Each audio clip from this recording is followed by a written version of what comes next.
اور تم لوگ اللہ سے ڈرتے رہو اور جان رکھو کہ تم سب اس کے پاس جمع کیے جاؤ گے۔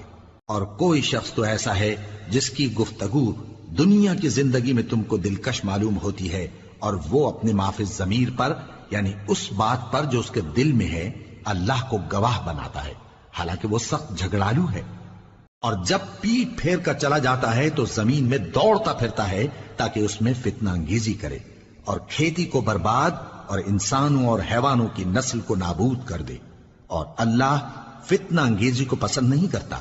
اور جب اس سے کہا جاتا ہے کہ اللہ سے خوف کر تو غرور اس کو گناہ میں پھنسا دیتا ہے، سو اس کو جہنم کافی ہے اور وہ بہت برا ٹھکانہ ہے۔